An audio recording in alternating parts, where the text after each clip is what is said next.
Eu acredito que o primeiro voo com passageiro seja muito marcante também, né. Eu queria saber dos 2 como é que foi, a experiência de vocês do primeiro voo com passageiros, e não assim, um, 2, mais Tá. gente, assim, gente que vocês não conhecem, como é que foi essa experiência com vocês? Posso começar? Por favor. Eu acho que o ponto que a gente nunca esquece, o Lipe já falou dele, é o voo solo, né? Que a gente faz. Esse é um voo que o piloto nunca esquece. É o dia que o instrutor, e aliás, precisa ser um cara de pulso firme ali, que acredita no que ele está fazendo, ele sai do avião e fala, vai lá, fecha a porta, vai voar um pouquinho lá e volta aqui me buscar. Então o nível de responsabilidade que ele tem que ter para fazer isso é admirável, né? Essa função de instrutor de voo, de aeroclube, né? De aviação pequena. Mas isso é um voo que a gente não esquece mesmo. Você fecha a porta, você decola, você grita, um canta. Conta pra mim que não foi Cherokee? Foi Cherokee, Papatango, India, Zulu, Oscar. Ah, o Indy você tinha me falado. Traduz pra gente. É o o modelo do avião. É o prefixo do avião, que é a placa dele, lá, o chassi dele. Aham. Ele não esquece até hoje, né? Então, é um momento, talvez, que eu acho que todo piloto, eu diria, nunca esquece esse primeiro voo solo. Aham.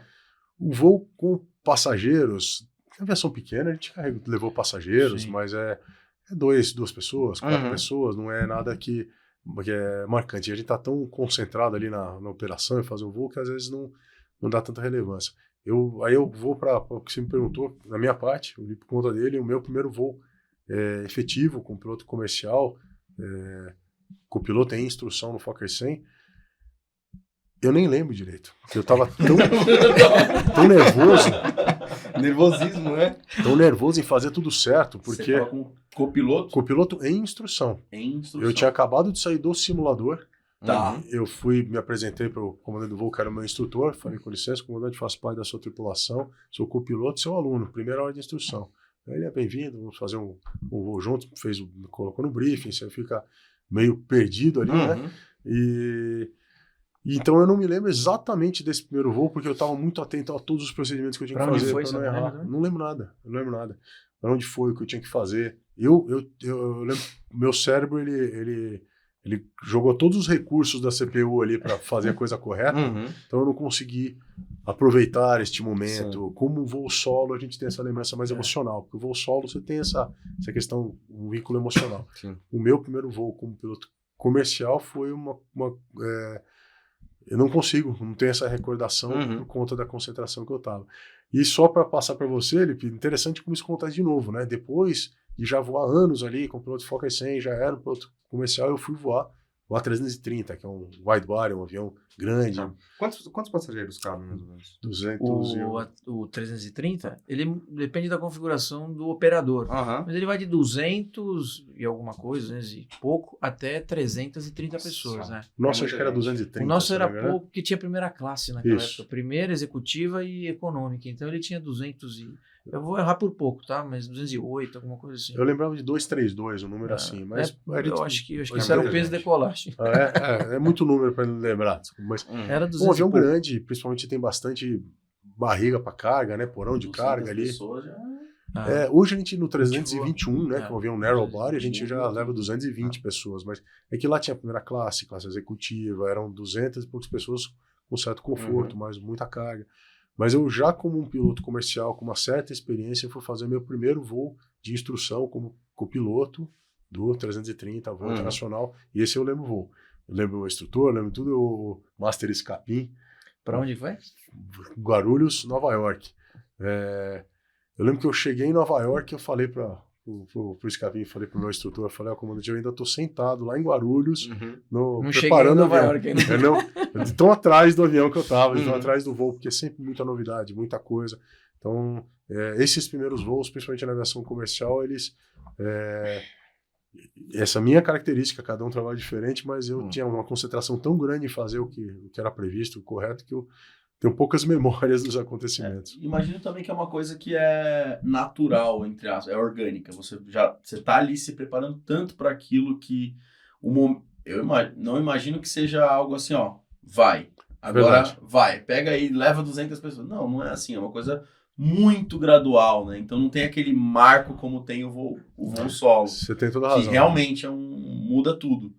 Vai bem aos poucos, né? Então ninguém vai colocar você para pilotar um avião de uma hora para outra com 200, 300 pessoas. Eu acho que você foi no... O Renan, ele fala que é leigo, né? Que faz pergunta, mas ele tem um conhecimento, uma inteligência por trás que exatamente, você colocou exatamente o que é, Renan. Sem a gente pensar e racionalizar na nossa resposta, você trouxe a resposta. E é isso.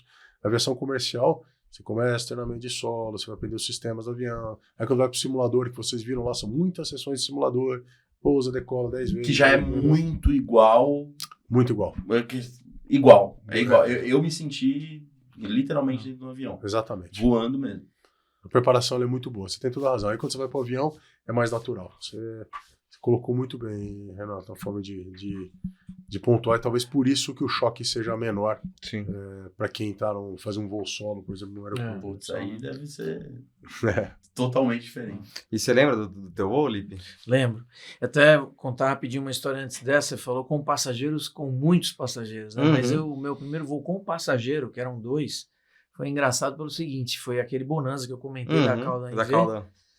Quando apareceu essa oportunidade, eu estava em São Paulo, acho que naquela época eu tinha mais hora de ônibus do que de avião, né? Então eu peguei o Reunidas lá na rodoviária do Tietê e fui para Lins para pegar o avião e levar o dono do avião com um amigo dele para Goiânia. E eu tinha 19 anos, eu era magrinho, pequenininho, cara de moleque, e eu tinha que parecer um pouquinho mais velho. E aí eu fui de uniforme, botei as faixinhas no ombro e tal. E fui lá para Promissão, que era uma cidade perto de Penápolis, de Lins, e dali eu decolei para Goiânia, né? E os 2 passageiros eram eles 2, né? O Binho, dono do avião, e um amigo dele. E é engraçado que eu cheguei lá em Goiânia, primeiro que eu fui abastecer o avião e o rapaz lá do abastecimento falou assim, mas você é o piloto do avião? Pegou e foi embora. Ele falou, eu não vou abastecer o avião com esse menino fantasiado de piloto aí. Ele deve ele não deve ser esse cara, não. E aí eu tive que chamar o Binho para avisar, eu precisava abastecer o avião e o cara foi embora e tal. E outra coisa curiosa, que depois a gente ficou muito amigo, ele falou, tudo bem, eu já te conheço, tá tudo certo. Amanhã eu não quero esse negócio de uniforme, não. É chapéu de cowboy e camisa xadrez. E eu tenho foto voando com ele de chapéu de cowboy e camisa xadrez voando, assim, foi uma época muito maravilhosa. Então, eu tava bem de passageiro nessa, foram os meus 2 primeiros passageiros. Você foi todo arrumadinho. Ele falou, larga esse troço aí, não quero mais isso aí, é camisa xadrez e chapéu. E ele me deu uma bota, zebu, e me deu um chapéu e falou, é assim que nós vamos voar daqui pra frente. Eu voei com ele quase um ano. Mais legal, né? Muito legal. E o primeiro voo com passageiro, a gente lembra dessas coisas porque foi até um parênteses, foi muito sofrida essa fase, né? Eu também, meu pai fez o que pôde, chegou uma época que eu fui trabalhar na VASP de recepcionista de aeroporto. Trabalhei ali em Guarulhos, na época que a VASP tinha MD-11, fazendo check-in, achando que eu estava perto do avião e aquilo era bom para mim, mas eu estava tão perto e longe, né? Porque não era aquilo que eu queria fazer. Mas enfim. E aí na TAM, quando nós entramos na TAM, meu primeiro voo foi de Fokker 100 também. Eu lembro, o Mansur foi meu instrutor, o comandante Mansur. Foi um Congonhas São José do Rio Preto, né? E super suando, né? No inverno paulistano, a gente suando, porque assim, você não processa muitas coisas ainda, né? Imagina que tem 108 passageiros ali atrás e o instrutor dá o avião na sua mão e diz, uma responsabilidade imensa. A gente não consegue medir. E aí eu foquei naquilo que eu fiz no simulador, né? Eu falei, eu vou voar igual eu voei no simulador. Aí dei uma porrada em Rio Preto com aquele Fokker 100 na pista. Que eu fiquei até com vergonha. Normal, né? Não tinha ainda... Que nem eu no simulador. Parecia um caminhão, né? Não esqueço. Aí ele falou, parabéns, foi muito bem. Só precisa arredondar. Ele falou assim. Eu falei, da próxima vez eu capricho mais. 2 estrelas. E aí cheguei no hotel, liguei pra minha mãe, meu pai, pra falar, eu tô vivo. Eu cheguei. É muito emocionante. E aí depois, uma coisa que é legal comentar, eu entendo que é bem interessante para vocês também, é que a gente acostuma com isso, né? A gente está voando, assim, fazendo 5, 6 etapas num dia e transportando muitas pessoas. E muitas vezes isso é uma coisa que a gente leva para instrução. Quando você está dando instrução para um piloto e a gente percebe que ele está até desmotivado, por algum motivo ele não está atingindo a expectativa, a gente tem um papelzinho que vai para a cabine, que o comissário nos traz, que tem a quantidade de passageiros. E aí a gente pega muitas vezes e fala assim, olha quantas pessoas estão aqui atrás. Às vezes em cruzeiro, voando. Então, olha, todas as pessoas aqui estão na tua mão. Você está conduzindo a vida deles para Recife, por exemplo. Uhum. Então, isso eleva muitas vezes a consciência situacional. O piloto fala, opa, peraí, eu acho que eu preciso ficar mais esperto, porque o que eu estou fazendo é Sim. importante. Porque entra na rotina e muitas vezes isso é negativo. Não traz um ganho. Você acaba principalmente na instrução. lidando como se fosse uma coisa normal, né? Uma coisa Porque normal. é que nem isso acontece um pouco às vezes com a gente, e o Renan às vezes puxa a gente também muito para prestar atenção nisso. Às vezes a gente posta um vídeo que dá 10 mil visualizações. A gente fala, puta, 10 mil visualizações, Só ninguém isso. assistiu. Aí fala, mano, coloca 10 mil pessoas num estádio. Exatamente. Olha quantos são 10 mil pessoas, calma. Então, 10 assim, mil na Vila Belmiro é lotado.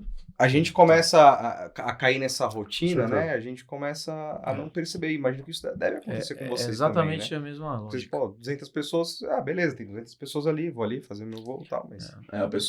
O pessoalzinho que tá começando, a gente tá brincadeiras à parte, mas o pessoal que tá começando no YouTube sempre se preocupa muito com visualização, né? Pô, comecei um canal agora, tá com 500 visualizações, 1000 visualizações. Pô, tenta lembrar do último dia que você viu 500 pessoas no mesmo lugar, que você viu 1000 pessoas no mesmo lugar.